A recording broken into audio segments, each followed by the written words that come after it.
We are talking about the human dis-ease. And the human disease is all about understanding that we have these underlying beliefs, these preoccupations that stop us from this ease of life, that hold us back from living fully. And so we're getting started here on our last chapter, chapter 14 of 4,000 Weeks, Time Management for Mortals with Oliver Burkeman. In this closing, we're going to be looking at a couple of these big themes, sharing some of my personal reflections, especially on what I like to call radical humanity. And radical humanity is the choice to hold ourselves to a human standard, to understand that we really are all limited. And we resist our limitations because we're afraid of death. As the existential psychotherapist held, all of our psychological defenses stem from our fear of death. And this fear of being limited is just another symptom of this fear of death. And even in our American culture, in the Western culture, this need to produce, it's based on this fear of death, this unwillingness to accept our human limitations. And radical humanity, to me, I like that word, radical humanity. And my wife said to me, she's like, you sure you want to use the word radical? Because, radical has such a negative connotation in the kind of politically charged landscape that we live in. And I said, that's exactly why I want to use the word radical. Because to me, radical humanity is a deep and abiding commitment to our shared humanity. Not to the things that separate us, but to the things that bring us together. And radical humanity, to me, means starting out with this kind of forgiveness of ourselves for being human, forgiveness of ourselves for being mortals. So radical humanity is about living in accord with our limitations, rather than fighting against them.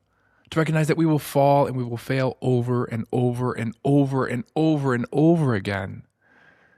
And our task in that moment we fall and we fail is simply to begin again.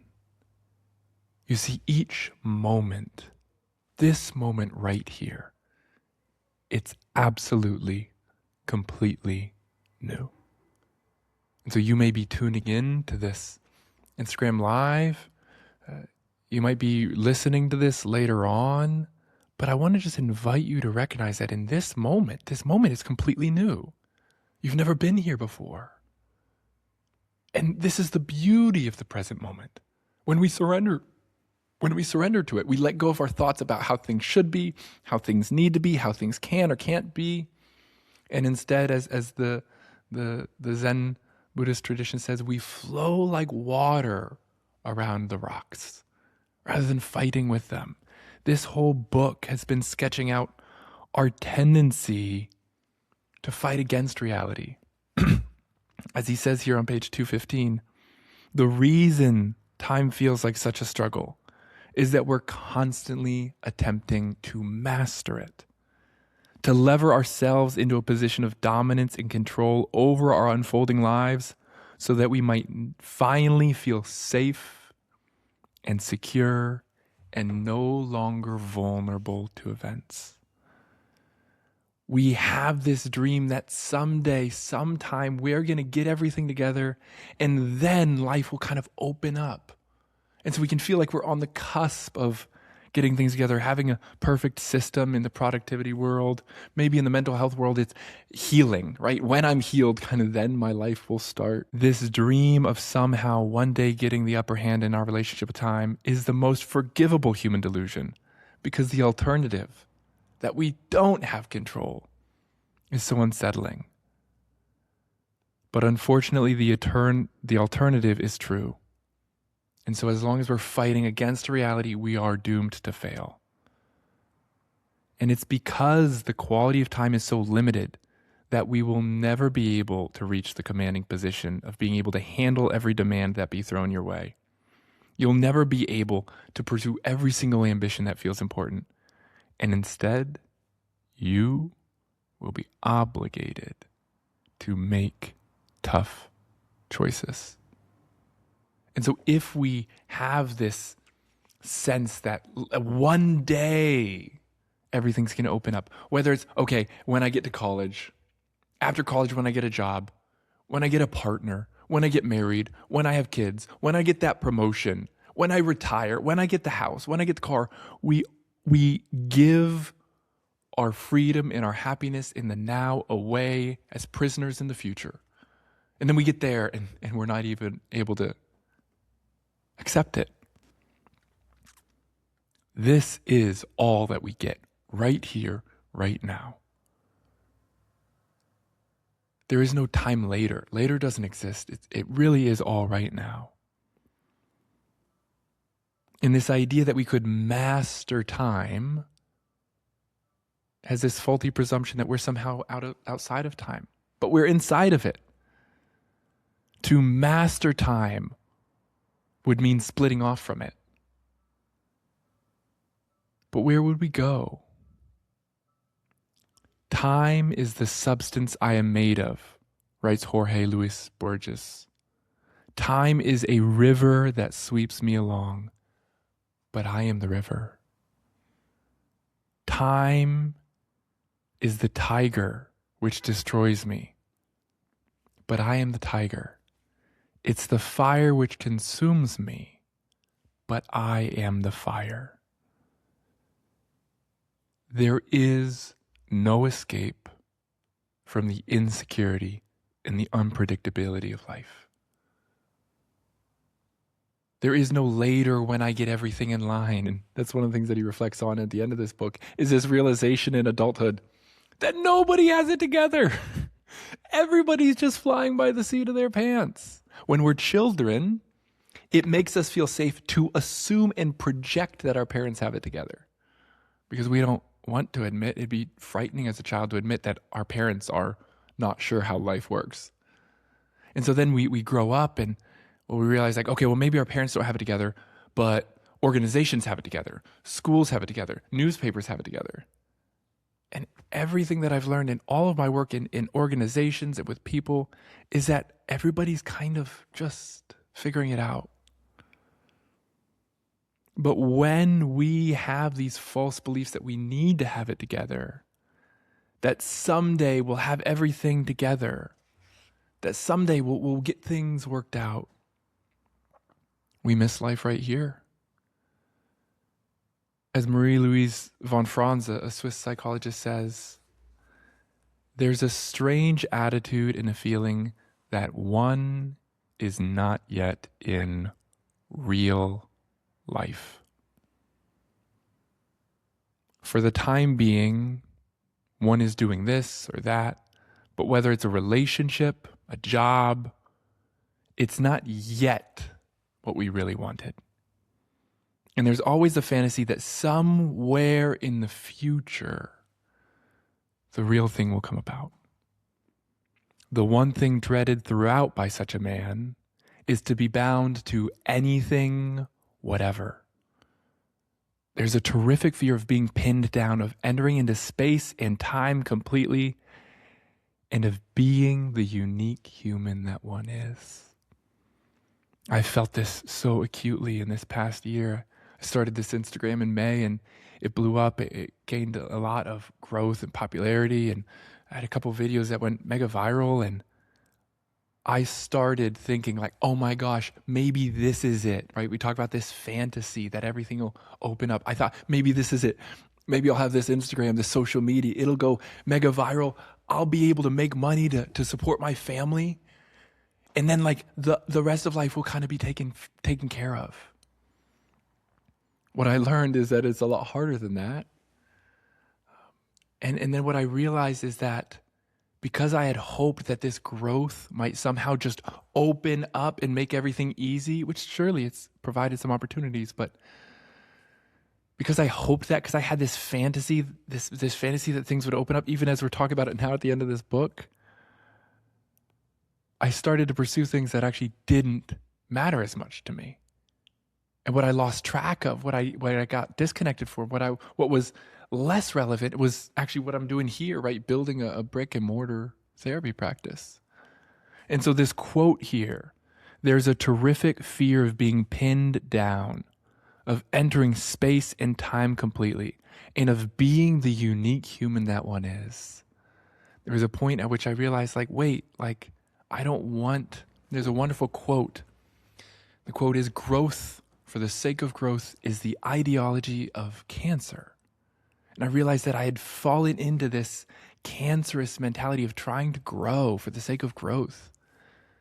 When I realized that, I had this conversation, I looked at my wife and I kind of realized, like, oh, like, no, this is where I want to be. I love sharing the things that I've learned. I love sharing the insights. I'm going to continue to do that.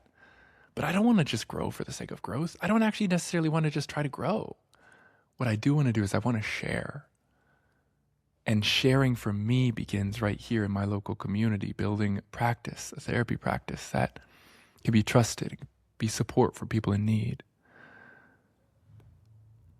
And so what we get when we let go of this fantasy, what I've gotten is the opportunity to do something real, to be alive, to be connected to life, not as I want it to be, but as it is right now. Berkman says the peace of mind on offer here is of a higher order.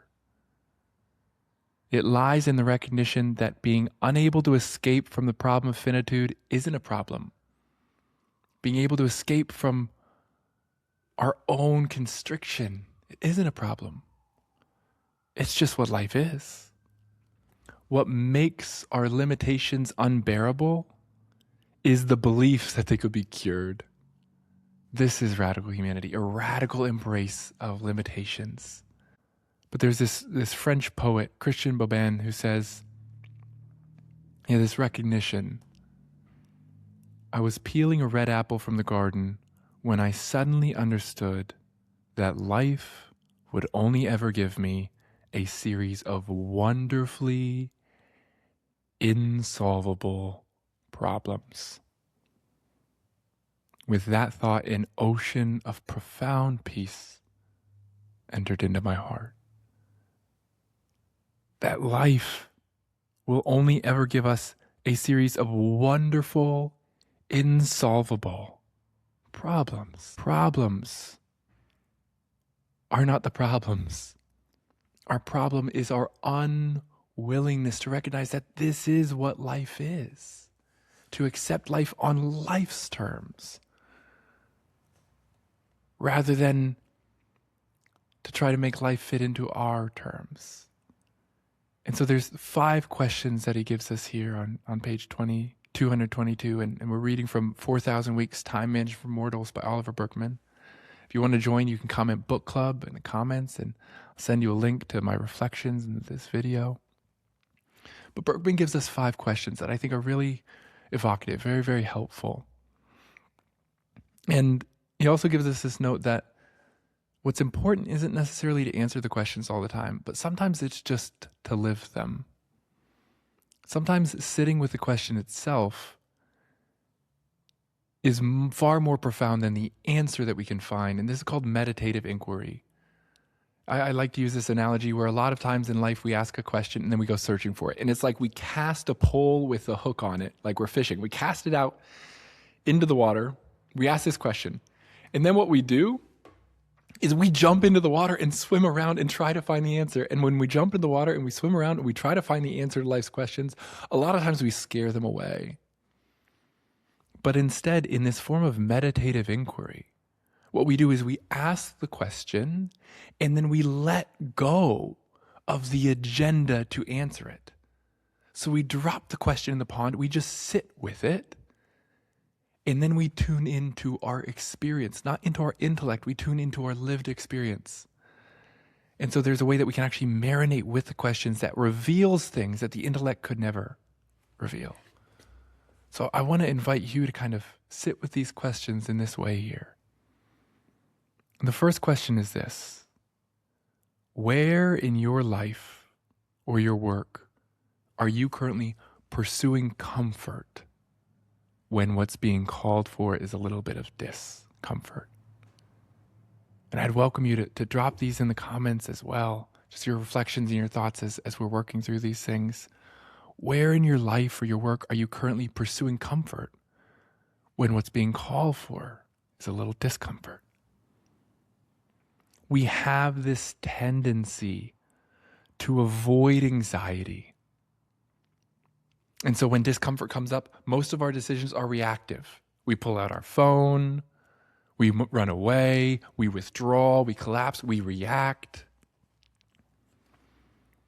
And so it's actually not helpful to make the main question in our life when we're making big decisions. It's not helpful to make the question about what's going to make me happiest. Because when we ask the question, what's going to make me happiest in life, we will tend towards comfort and avoidance of anxiety and difficulty. And meaning is found in intentionally facing discomfort. And so James Hollis gives us this important question here. Does the choice that I'm about to make diminish me or enlarge me? Does the choice that I'm about to make call me to expand and become more and in alignment with my values, or is it going to cause me to shrink? Because when we ask what's going to make me happiest, we're going to go towards the most comfortable option, or we're just going to be paralyzed and overwhelmed. But you usually know intuitively whether maintaining a relationship or a job would present the kind of challenges that will help you grow as a person into enlargement, or the kind of challenges that will cause your soul to shrivel with every passing week in diminishment. And I love this line on page 221 from Oliver Berkman. Choose uncomfortable challenge that brings enlargement. Choose uncomfortable enlargement over comfortable diminishment wherever you can. And so if there's something in your life right now where you have to make a decision, I want to just invite you to sit with that question. Which choice diminishes me and which choice would bring me to enlarging? The second question of the 5 that he asks here is, are you holding yourself to and judging yourself by standards of productivity or performance that are just impossible to meet? And the answer over here is yes, yes, yes, yes, yes. I've been doing this for a long time. Because one of the things that can happen is when we believe that one day, eventually, we'll get to the point where we have it all in place, then we can postpone our goals and our dreams. And in that, we have this unreasonable standard for what we should be able to do, and so we never actually get around to doing them. The truth is that it's impossible to become so efficient and so organized that you could possibly respond to the limitless number of demands. Like, it's actually impossible. You can never answer everything. You can never do everything. You can never please everyone. You cannot do all of your hopes and dreams. You can't do whatever you want. We're limited. It's usually equally impossible to spend what feels like enough time doing our work. There's a deceptive feeling of comfort in believing that you're in the process of constructing such a life in which you get everything in order so that you can do the important things. But that's an illusion. It's a mirage. That day never comes because the day is here today. It's now. This is what we get. So he asks, what would you do differently with your time today if you knew in your bones that salvation, when everything lined up, wasn't coming? If you knew that your standards had been unreachable all along, and that you'll therefore never manage to make time for all that you hoped for. If you can't do it all, which you can't, then what would you do? Our level of performance that we're demanding is unlivable. And we can even have fears, right? Oh, well, if I don't do this, this person won't show up in my relationship, or I'll get in trouble at work, or all these things. But if the level of demands are impossible, they're impossible, no matter what catastrophe we're afraid of happening. And so what's much better is if we can drop such fantastical beliefs in ourselves and embrace radical humanity, unapologetic humanity. It's not permissiveness, but it's the recognition that I'm a mere mortal And there's quite literally a finite amount of things that I can do in this life. And that's okay. So if I can't do everything, which I can't, what shall I choose to do? So the third question Berkman invites us to ask on page 222. In what ways have you yet to accept the fact that you are who you are and are not the person that you believe you ought to be? This is another way that we confront, that where we postpone our confrontation with our real human limitations. We say, well, I'm not as good as I should be. I'm not my ideal self. To be frank, this ideal self, think of your Hyatt, like, I hate that. It makes my stomach turn because it's not real. When we think of imagining our ideal self, it can be helpful maybe for imagery to think about who we want to become. But there is no ideal you. There is you, and that's enough. We can get so caught up in trying to prove ourselves and feeling like we have to become this person in the eyes of society, in the eyes of spirituality or religion or parents. And so we can have this sense that I'm not who I'm supposed to be yet. When I get over this, then I'll be a good person. When I get over that, I'll be a good person. We have this quest to justify our existence. You exist whether you justify it or not. And that's proof that the need to justify your existence doesn't exist. And so if you don't have to justify your existence, what would you do? There can be a peace of mind too, and this doesn't work for everybody, but Berkman says it, so I'll say it here, that it finally dawns on us that no one really cares what we're doing with our life. This is the most unsettling discovery to those of us who have lived someone else's life disconnected from our own. But it's liberating when we realize that nobody really cares about us living our life more than we do. We are living it. And so we can try to justify our existence by living up to other people's standards. Those will go away too. And it's futile because no matter what, here's the strange paradox. If everybody in the world accepts me, but I don't accept myself, their acceptance doesn't matter. Vice versa, if everybody in the world disapproves of me, but I can have an unconditional self-acceptance, as Albert Ellis calls it, of myself, well, then their unacceptance I'm protected from. There's no point in waiting to live your life until you've achieved the validation from someone else. And peace of mind and an exhilarating sense of freedom comes not from achieving the validation of other people, but from yielding to the reality that even if you could live up to the standards of others and be who they think you should be, it still wouldn't bring satisfaction. The strange thing is that when we actually let go of the need to prove our existence, to prove our worth, we're actually opened up to live life in a far more meaningful way. And so if we don't have to live up to the pressures of others, there's a really strange question, which is, what do you want to do? And this isn't a question of what will make you comfortable. This isn't a question of like, do whatever you want, go wherever you want, do whatever. It's a question of like, if you sit in silence in your heart of hearts, you sit with this question of, what do I like doing? What do I feel called to? What invigorates me? What enlivens me? Not what relieves my stress or what makes me feel relaxed. What do I do that is meaningful, engaging? I think that's a really good indication. I work so much in a religious community, in the Catholic community. I'm Catholic, and there can be this pervasive sense of like, what does God want me to do with my life? And I'm such a deep believer that God's plan for our life, it's not out there, it's right here. That God's plan for our life is inscribed in our hearts. And that our call is to co-author life with Him.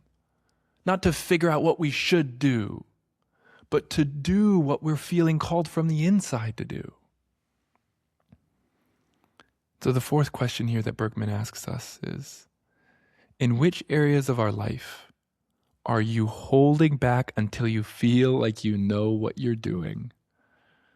As a therapist, I can tell you that throughout the years that I've been in practice, my confidence in my ability to be a therapist has not increased because of my knowledge.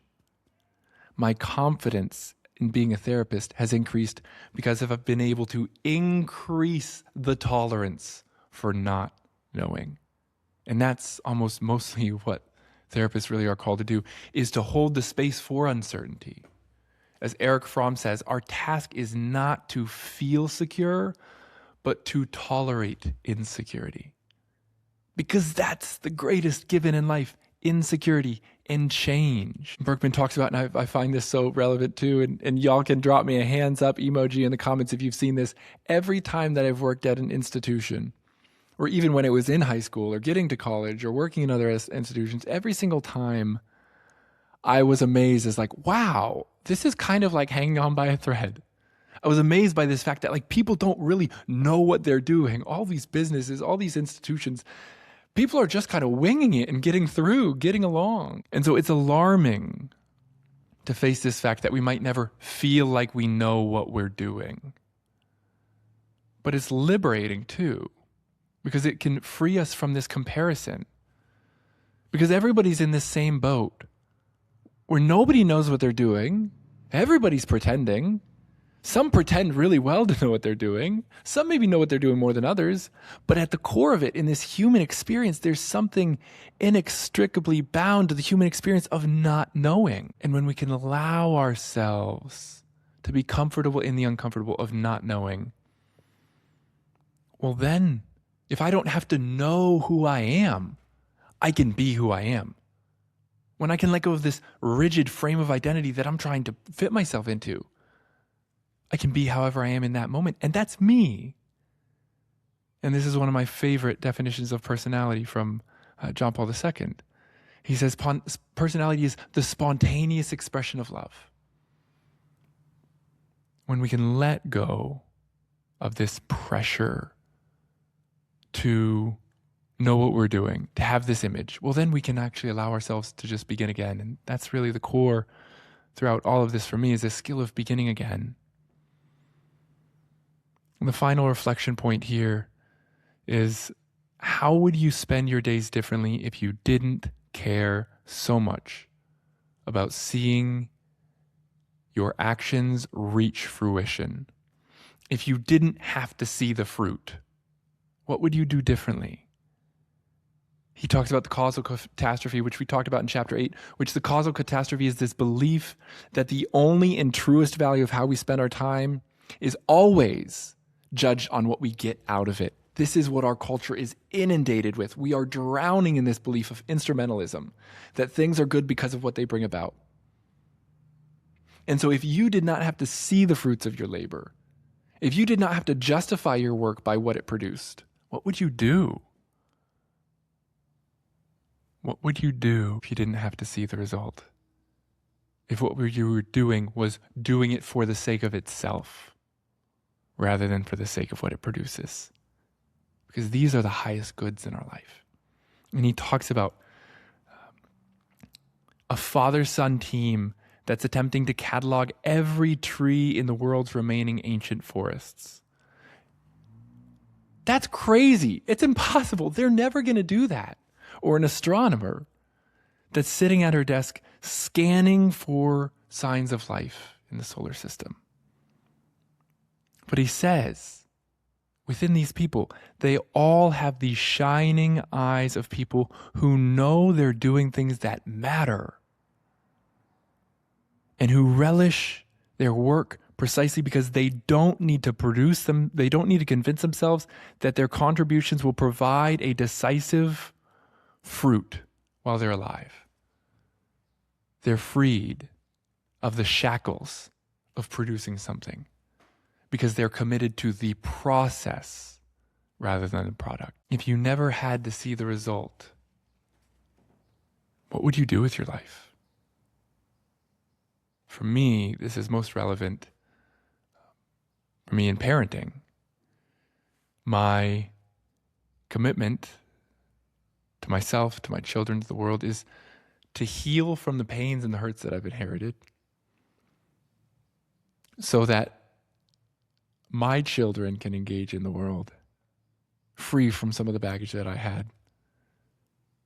Some of the baggage that my parents protected me from, some of the baggage that their parents protected me from. We all inherit hurt. And so my commitment is not, to try to reach some level of mental health. My commitment is to try to heal from my hurts so that I can protect my child from inheriting them. And so the endless work that I will never see the full fruition of is healing a lineage. Not in some grand scheme of like, I'm going to do the whole thing. I'm not. But I hope to be one link in the chain. So what actions, what acts of generosity or care for the world, what ambitions or schemes or investments in the distant future might be meaningful to undertake today if you could never come to see the results? And I'd really love to hear that. What would you do if you never had to see the outcome? What would be meaningful to do even without the outcome or without seeing it? Finally, Berkman closes here on the most necessary thing. Carl Jung was asked, how do you live the good life? How do you conduct yourself? And Jung says, your questions are unanswerable because you want to know how to live, but one lives as one can. There is no single definitive way.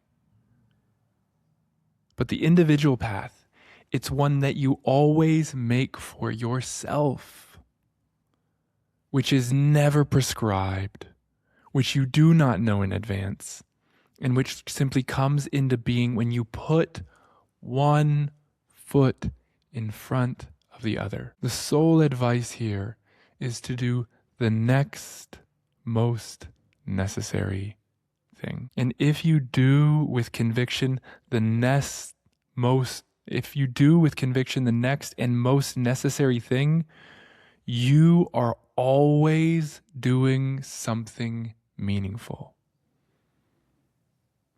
We get so caught up in this feeling, in this need to prove ourselves, to prove our worth, to figure out what am I going to do with my life. But all we really can do is the next most necessary thing. All we ever can do is what's right in front of us. And this ties in so importantly to me with one of the most valuable skills that I've learned in my life. And it's simply beginning again. The simple skill to begin again right here, moment after moment, day after day, to start over without the drama, to embrace the radical humanity that I am a mere mortal, and that's okay, to befriend my mortality and my faults and my foibles, and to work with that fact along the way, not as a permissiveness of, I'm human, what do you expect? No, that's actually a defensiveness that's defending me because I haven't accepted this fact of my humanity. Permissiveness is a defense. But this simple skill to begin again, to start over, this is what mindfulness is about, because in each moment is brand new. This moment right here, it's never existed before. You are under no obligation, as Alan Watts says, to be who you were 5 minutes ago. You have the freedom to be here as you are. Strangely, to let go of the sense of identity that you have, that can often keep us in shackles, or the sense of identity of who you think you should be, and instead allow yourself to simply be here. And will we fall off that wagon? Yes. And this is where I love this Franciscan spirituality from St. Francis, who says, we're in this constant state of conversion. learning to consistently forgive ourselves for our humanity and to return to the most important thing, which is right here, right now. What's the next step? As C.S. Lewis says at one point, you don't need to see the whole path in front of you. You just need enough light to see the next step. It might not be the next step that you want to take, but you can almost always see the next step that you need to take just the next step right in front of you. Maybe it's just getting sleep. Maybe it's meditating. Maybe it's applying for a job. Maybe it's making a phone call. All we need to do is this next most important thing, which is just a simple next step. So thank you all. This is, if you'd like to join the email list to get a recording of this, this is 4,000 Weeks, Time Managed for Mortals. This is our book study. And I'll be sending out a reflection on Tuesday. We've got one more week. That was the last chapter, but we'll cover the afterwards. So you can comment book study below. I've seen a lot of thoughts and comments and sharing, and I'm really grateful. Especially this tendency of happiness. We try to pursue happiness, and that oftentimes makes us unhappy. Jennifer said that she would sing if she could sing, if there was no pressure. I hope you're singing today to just bring brightness, to have commitment and passion. And so if you're interested in getting on the email list, Comment Book Club, I'll send you this, and then there's a link to the other videos as well on my YouTube page. I share a reflection like this, and then you can actually find the other email reflections as well. But thank you so much for being here. This book really has changed my life. It's 4,000 Weeks, Time Managed for Mortals by Oliver Burkeman. It's been a pleasure to do this book study. I don't know if you guys can see this. It's been a pleasure to do this book study with y'all. And so, yeah, thank you for being here. And I hope you can take the next best step. You can tune in next week, Friday, 12:15, and we will continue walking together. So thank you all for being here, and take good care. Comment Book Club if you want to join the email list, and I'll see you next week. Peace.